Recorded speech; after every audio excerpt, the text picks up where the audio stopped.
Well, so far you have had a fabulous morning, and I will do everything I can not to alter that. The topic that I was asked to address was tissue engineering.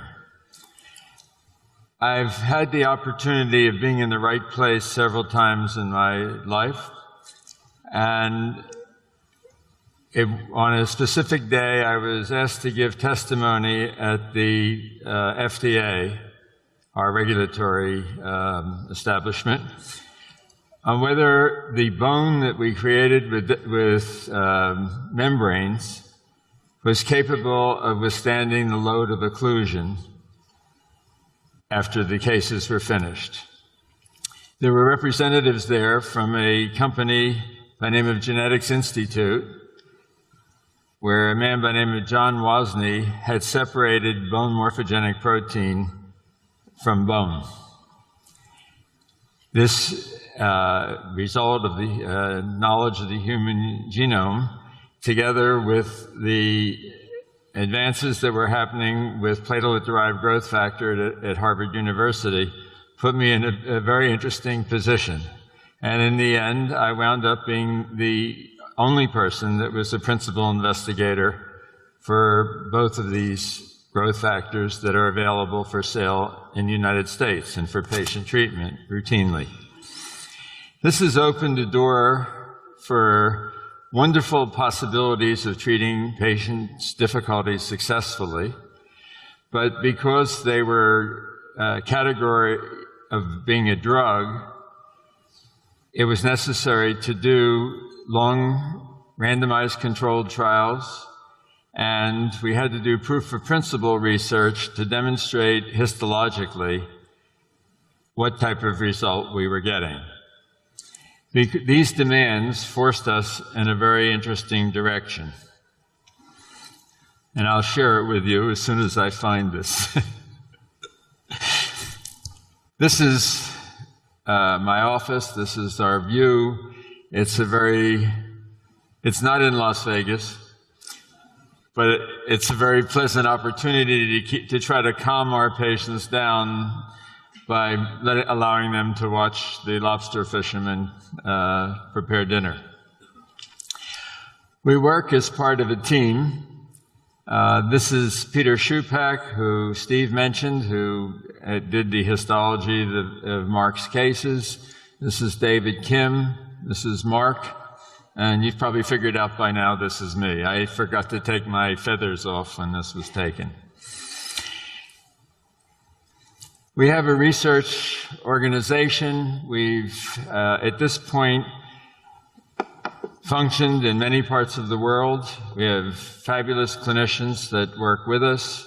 We've published a book on preclinical surgery because we've had a lot of goals to reach, and it now has been almost 20 years in the making.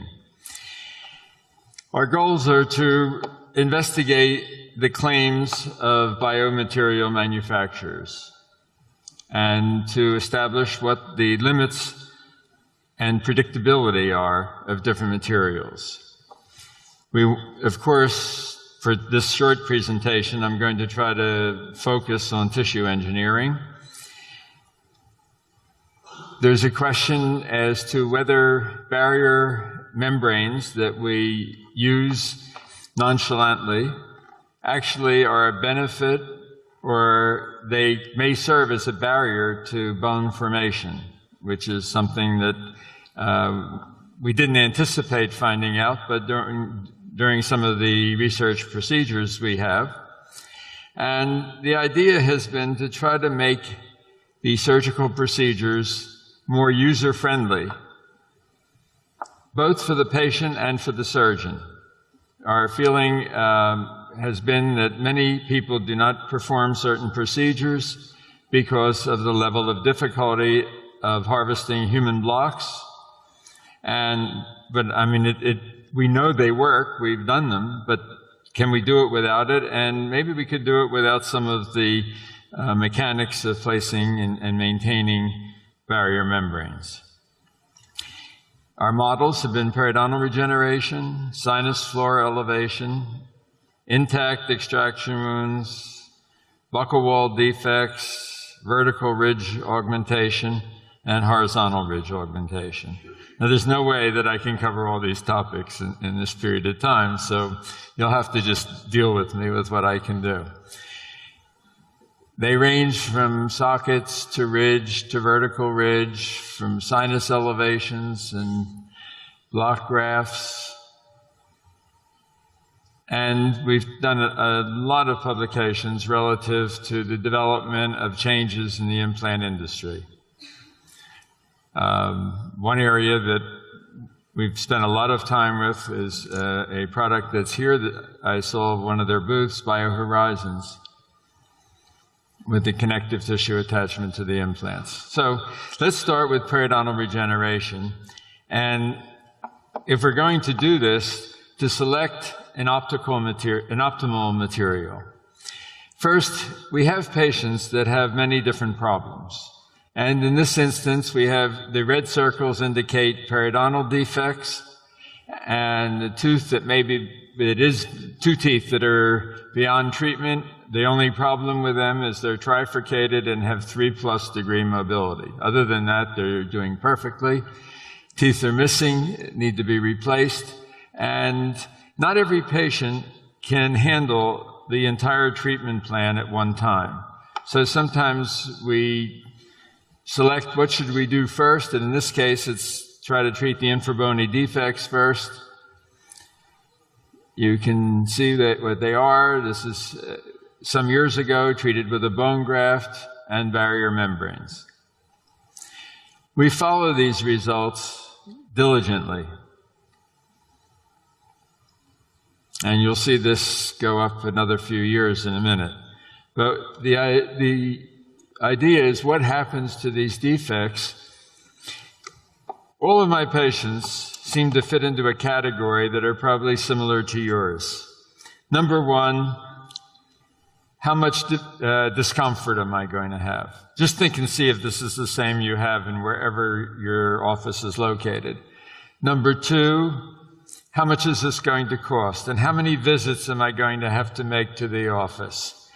And eventually, well, what will the aesthetic result be? And we've seen some fabulous aesthetic results of therapy today.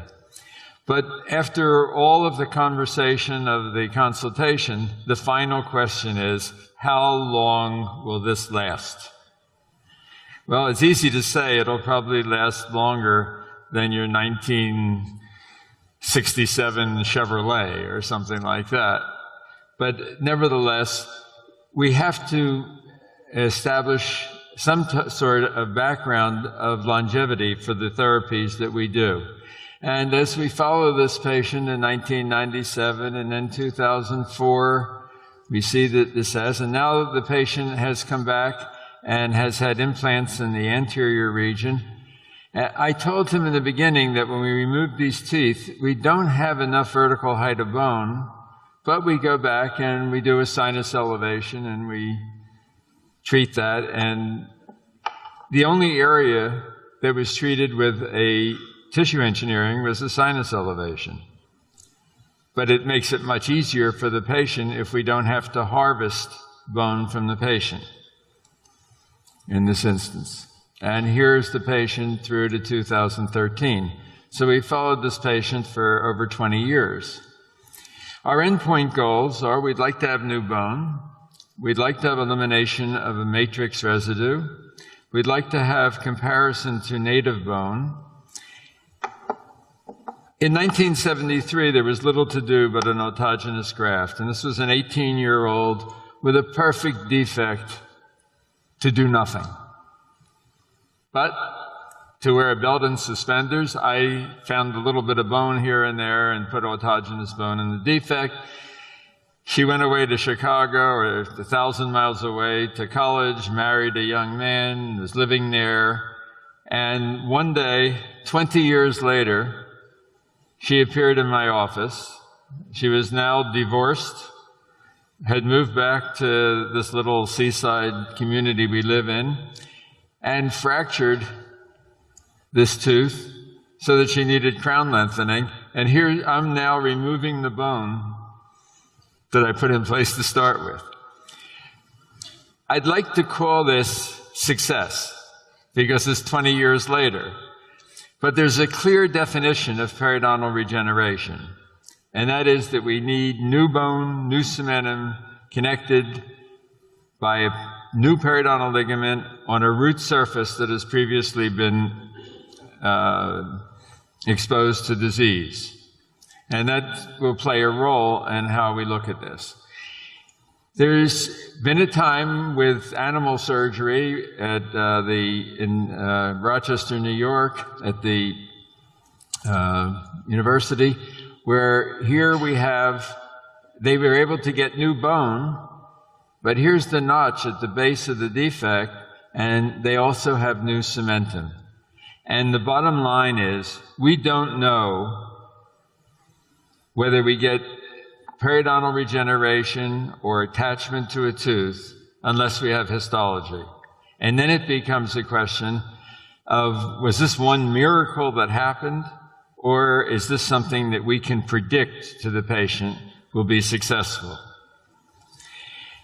Jan Lindy and I were in a debate in Japan, and we each lectured an hour about periodontal regeneration, and then they presented a case for us to examine.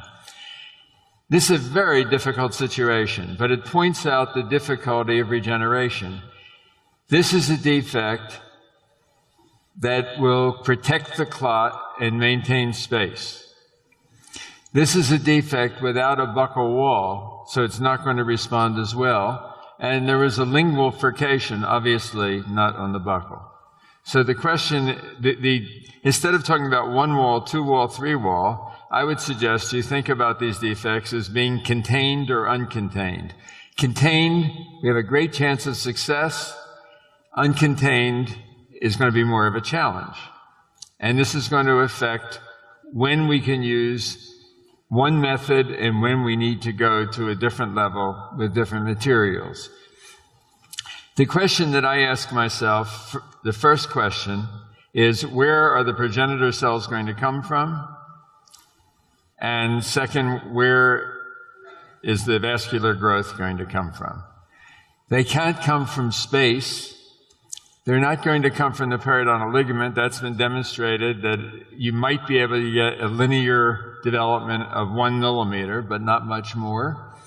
And we're worried, what we have to do is to be sure we have the marrow exposed in the bone, because this is really what our source is, to make this simple. Anyway, this was treated with a Gore-Tex membrane and autogenous bone surgery. This was not done by Lindy or by myself. This was presented by the surgeon that did it. Here you see case is sutured. They went back and took out the membrane. At 4 years, boy, this looks much better. Keep an eye on the mesial. You can look at the line of the furcation here, and the bone is coming back up higher. Even the distal look good. You could be a naysayer and say, oh, there's a widened periodontal ligament there. But really and truly, if this was my case and it was 4 years later, I probably would have showed it to you as a success. Now comes the reason that they were showing the case. Here it is 7 years later, and look what's happened. You see, that really was probably never a periodontal regeneration. That probably was a long epithelial attachment. And although there's been a never-ending debate in periodontics about, do you need periodontal regeneration, this is a very simple question for me to ask you. If it's your mouth and your defect, you would like to have the most predictable possibility with the knowledge that's available today. So this is a patient, even after they retreated it with Emdogen, that the mesial is fantastic, the furca is agreeable, the distals, they still haven't figured out how to treat it because they haven't treated it with the proper modalities. This was a block section that I learned an awful lot about.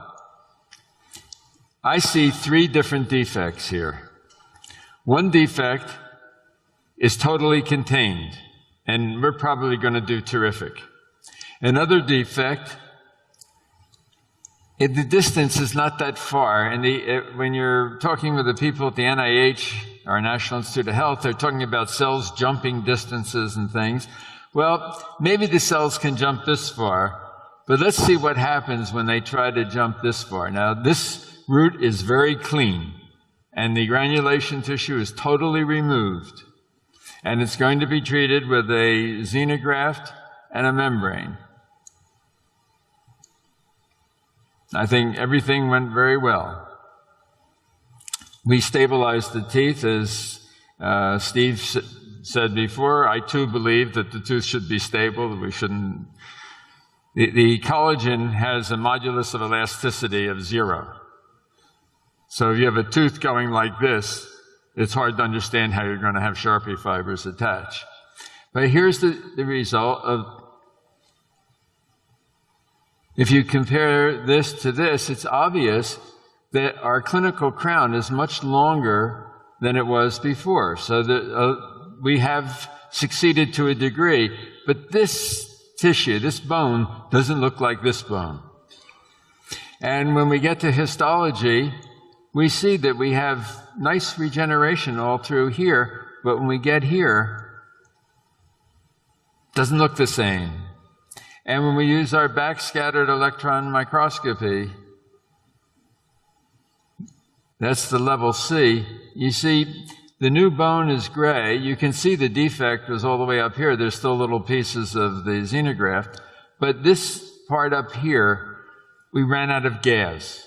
We needed something better. There's been some fooling around with Emdigan, but essentially, looking at, I don't know who this is, and I don't have anything to do with the publication, but essentially the amount of benefit is very minimal. Whether we're measuring the pocket depth or we're measuring the attachment level. I'm envious of many of you who are younger, because I have to tell you that I no longer am able to measure 0.07 millimeters of correction. And I'm not sure how valuable that is to a patient who would like to save the tooth.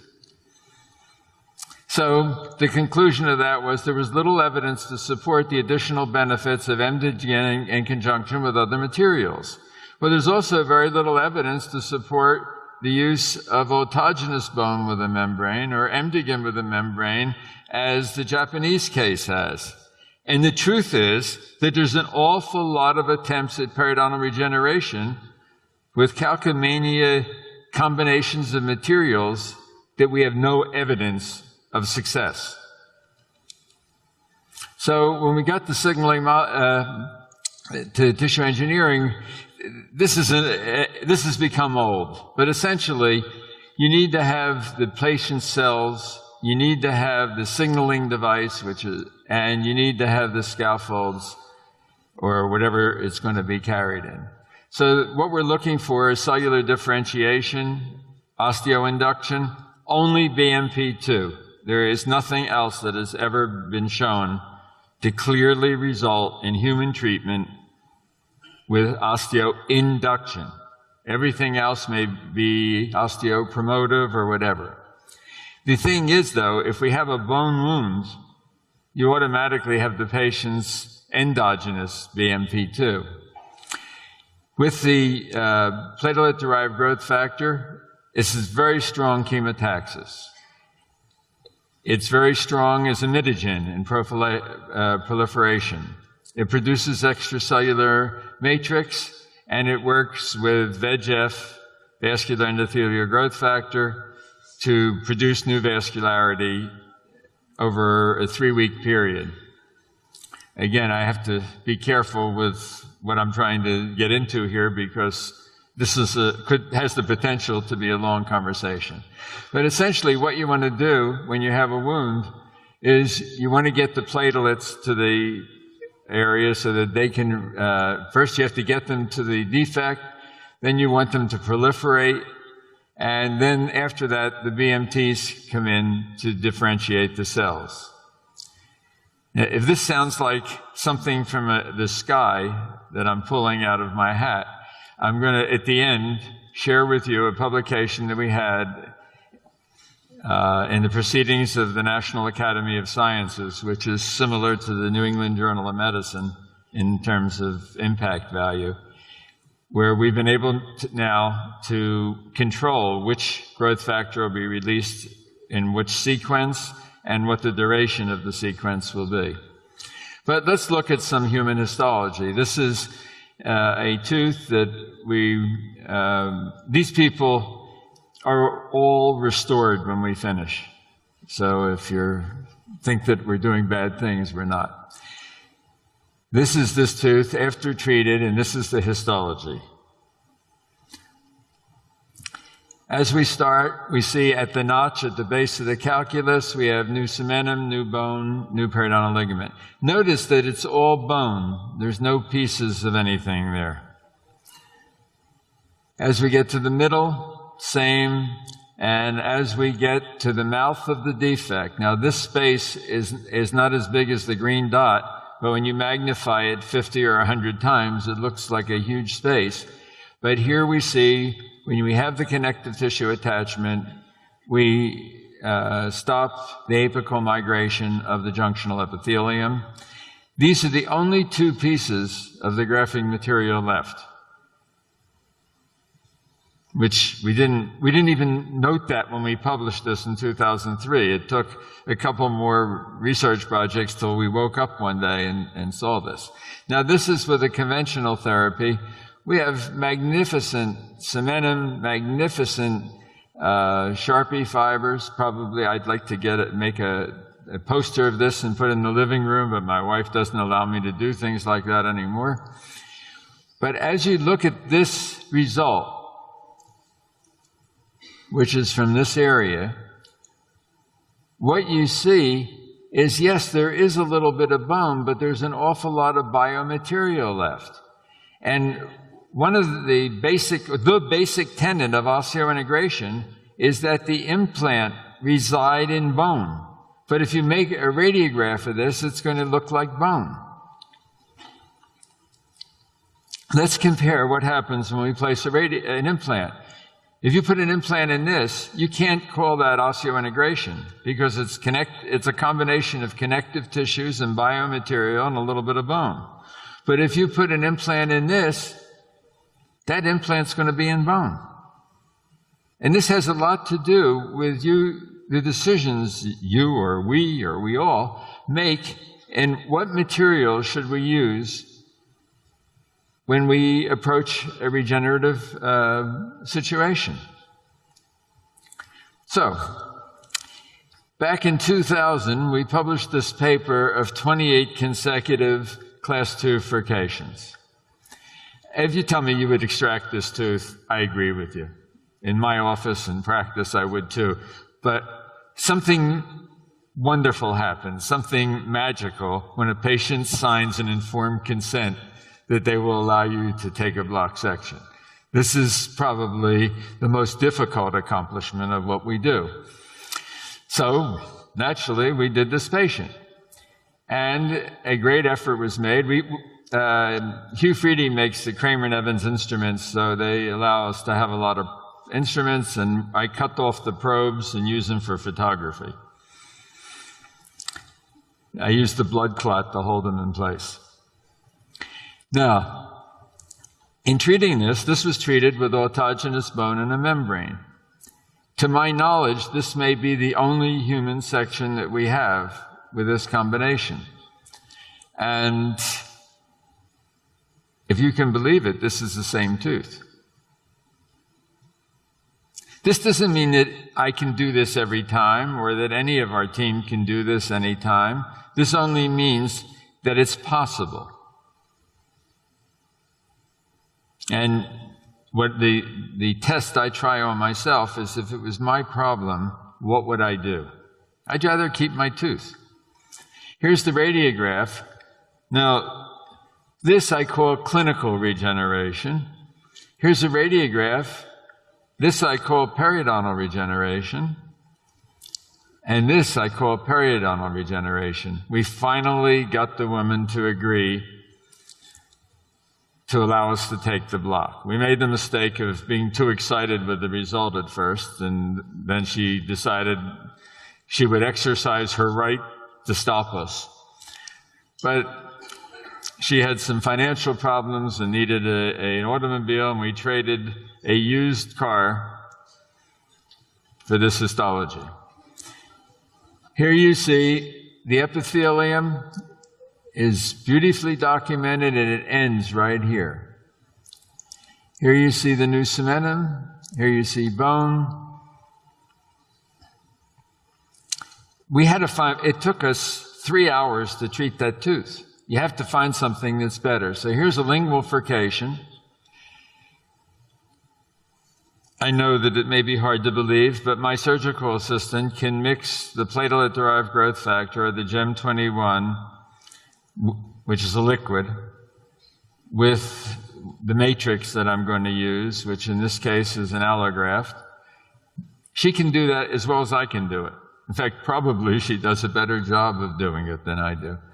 So the time length is reduced. I don't need to go to another area of the mouth to take bone. And here's that tooth. For evidence, you just have to look at the eruptive cementum and the secondary cementum that's formed with the regeneration. So that's the green line gives you the evidence. This arrow allows you to see that this is regenerative. And as we look to the fundus of the furcation, there is no epithelium here. When this was published in 2003, it was the first time in history that there was a human block with periodontal regeneration of a class 2 furca published. But this is the type of evidence that we had to provide for the FDA. So today, when I have a patient come in with a defect like this, and I think if we want to have a measure of what our outcome of treatment is, we should be treating a patient so that we provide a result that the patient and the hygienist can keep clean. With all the other things we say and all the investigations, that's the bottom line. Because if the patient can't keep it clean, it's a problem. No patient could keep this clean. This now, instead of a 3-hour procedure, from the anesthesia to the suture is an hour at the most. And here it is reopened when I decided the patient needed a gingival graft on top of that. Anybody who wants to have a toothbrush can keep this clean. How far can you go? This tooth's in pretty bad shape, and it would have been a very easy extraction. But we were testing this material, the platelet-derived growth factor, to see what we could do. And here you see an allograft, and you see this is the only time I've ever used a membrane for periodontal regeneration with PDGF. It probed 12 or 13 millimeters. After 11 months, it probed 3 millimeters. This was the original defect. This was reopening. And because of the reopening, you can see what you get. Now, I don't have histology of this tooth.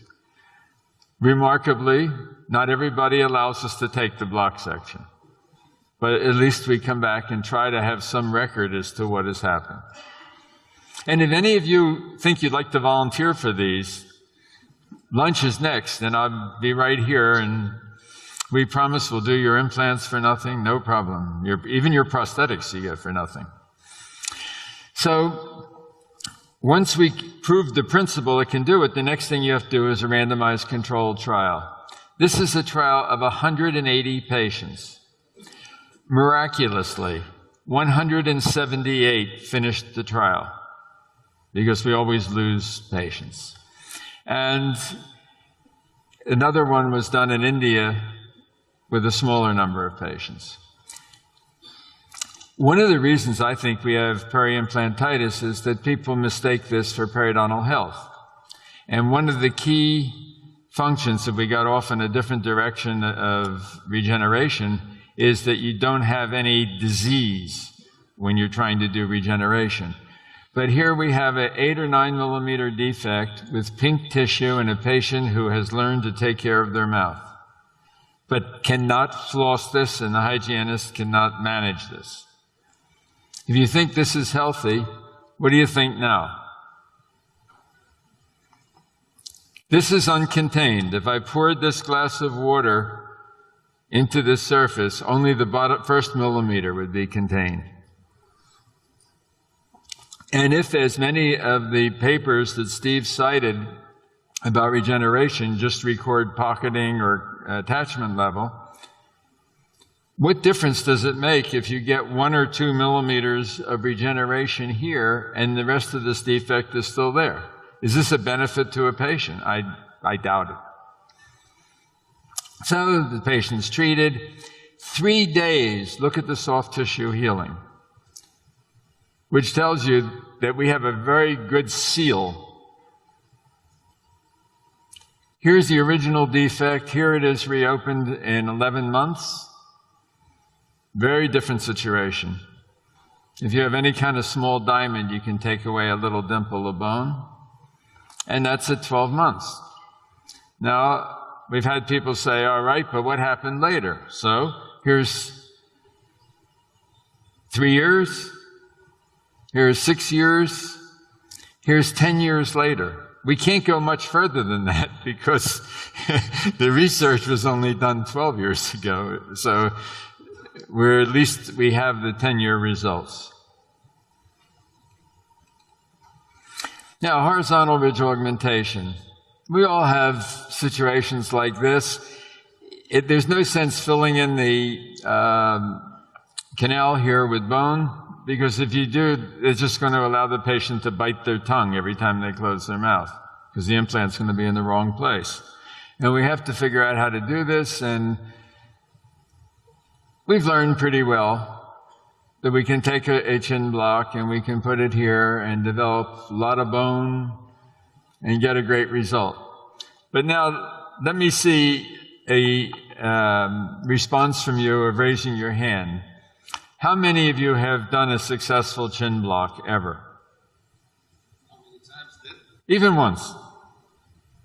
Okay. How many of the patients that you did this procedure for referred a member of their family or a close friend to have this procedure? One. It was much better if we could find other ways to doing things. This patient has had 2 implant experiences in the Midwest of the United States, and now has lost the bone, and this is what she has, and is referred for treatment. Aesthetics is really important. This is the cuspid bicuspid region. And because we now had piezoelectric, I explained to her, if I could get this bone to be as wide as this bone, then I could really split it and put implants in. But it's going to take 2 surgeries. Here you can see with the piezo, even with the piezo, it's very difficult to split. A grafting with the GEM 21, here the PDGF, here is a membrane placed over that, and now I've managed to transfer this to this size. So now it's really easy to split what's left and put implants in, and once again graft it using the same allograft with the platelet-derived growth factor. And here it is, when we finally accomplished this, that started like this. So that's, it's a nice sign that it's possible to expand the width.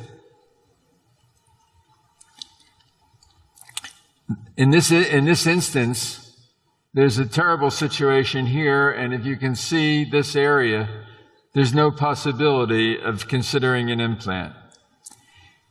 This is the same area 8 months later. And you can see how much bone is on the outside rather than all the fenestrations that were here originally.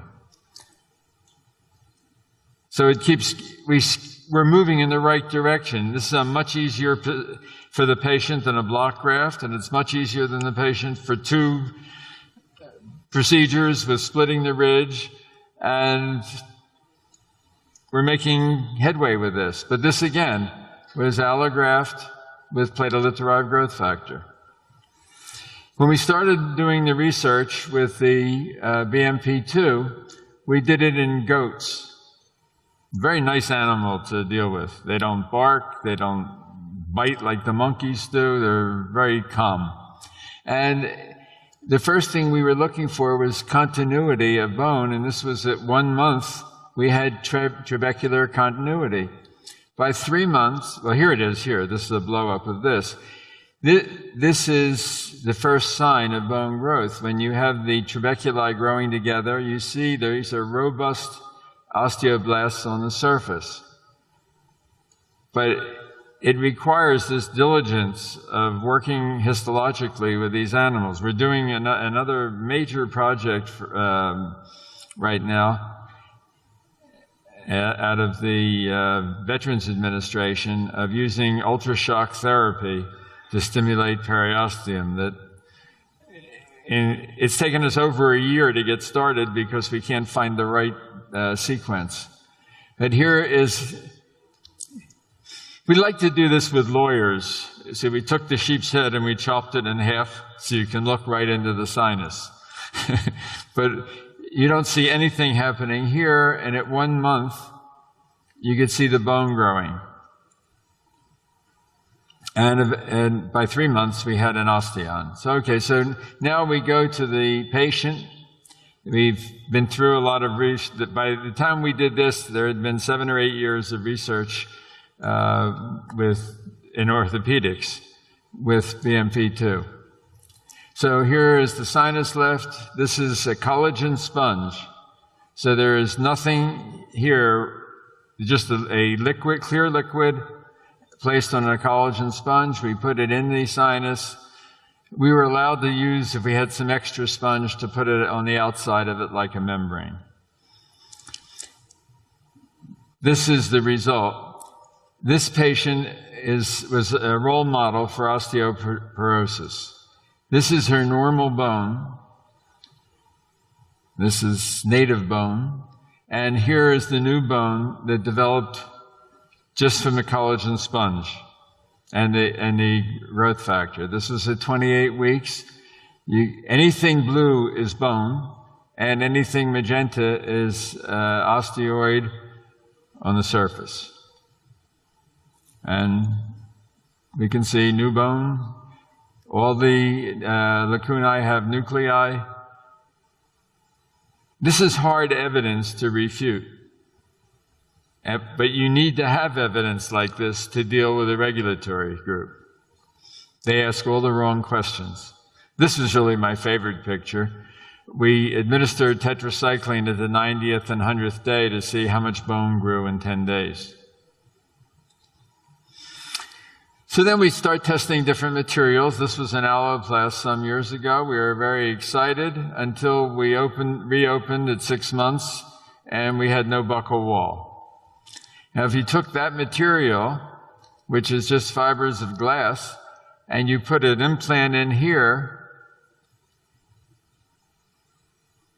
the only bone we had was this little thing here and a little something here. This is not going to be osseointegrated. I don't care if when you put the implant in, it's stable. We need to know what it is we're doing for the patients and how to select the proper materials. And then I sent the rest of the people home, and we took their cores at 9 months. And at 9 months, the grayish material is bone. All the rest of this is connective tissue and particles of material. Then they tried to do sinus lifts with a sinus membrane elevation supported with blood-soaked collagen sponges. 8 patients were done with no result. Now, this is an intrusion on the patient to do something like a sinus lift when they have no chance of succeeding. So with autogenous bone, we know it's osteoconductive. If you're thinking about live cells and you're using a bone scraper on the cortical bone of the mandible, you can't possibly believe the cells are live. So that's not an advantage. And we really don't know how much BMP2 there is with some of the things we do. We've taken blocks of bone from the ramus and we grind them up in a grinding machine like hamburger. And here you can see it being done. This is with tori. It is really almost totally cortical bone. There's very little cancellous bone here. And we had to do this for the controls for our randomized controlled study. So this is a control that's performed with autogenous bone. Those are the rules. You can't change them. Now we look at the histology, and we have a lot of autograft, a lot of the autogenous bone. You can see that now all the lacunae are empty. There is some new bone forming around them, but that's not really much different than what Stuart Fromm had shown in a publication with Bioas. I know some of this isn't what you want to hear, but I can finish any minute. Okay, so let me just give you a quick look. Here's a project that David Garber, I'm sure Maurice probably was too, but we didn't put your name on it. But this was using platelet-derived growth factor here. And when you look at the best thing we had, this is a micro CT, and the only biomaterial left, the only bioos left, were the little pieces of white. And when we looked at the micro CT, always looks better than the histology. But here, when we look at it, this is all bone. And here's another one. Just the white is the only retention of the biomaterial. And we can do a lot of interesting things with the computer. We can cut the cores in half. We can look at them in whole, half. But when we eliminate all the bone, this is all the bioos left. This is an average one where you can count the pieces of bioos, but you see you have enough bone here to put an implant in that. But this is the difference between using an totally osteoconductive material and adding a growth factor to it. You're going to get a different power of what you're doing. When we tried to use the BMP2 with a xenograft, we got all xenograft. Very little bone, relatively speaking. So we didn't want to put a bone, we wouldn't put an implant there either. Okay, so vertical ridge augmentation. You get to a lot of different possibilities in practice. And we sent this patient home and said, she wanted to look just like she looked when she was 20 and now she was 46 years old. So we said, do you have any pictures that you can bring and show us what you looked like? So she was a significant model when she was 19 and 20 years old. Between then and what you're going to see, she had 4 or 5 children, a drug problem, was on her 5th marriage. There's nothing she missed. I mean, she's touched every base, a few drugs here and there. But she was a gorgeous woman. Our photographer was able just to take this and show here. Now here is the way she's presenting. And we get into the question of vertical ridge height.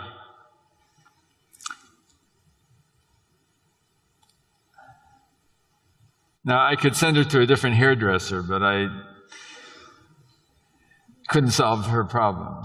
We could have removed the teeth and done distraction osteogenesis and been okay with this case, but this case is another story. There are a lot of people that have lost bone to inflammatory periodontal disease, and the teeth are removed, and the implants are put too far subgingivally for any patient or hygienist to keep clean. There really is no difference We're talking about somebody who is obviously very susceptible to periodontal disease. This is not a case that I had anything to do with treating. This is, I was on a program with somebody, and afterwards I complimented him a little bit too much about how wonderful the presentation. I said, "Can I copy one of your slides?" So this is the slide I copied. How can we get away from that? Well, here we have a patient. She's the sister-in-law of a dentist, but he didn't want to treat her, so she was treated in an office where they had their own laboratory, and she and the laboratory technician figured this out. Of course, she has to floss in 2 places now, but they figured this out, that this would be good. And here, very high smile line, and a great result. Here she is in 1992, here she is in 2013. The question is, what's happened to the bone? There it was in 1992, and you look here, and the bone is just where it should be. I think this is a good place for me to stop. I haven't fought with anybody.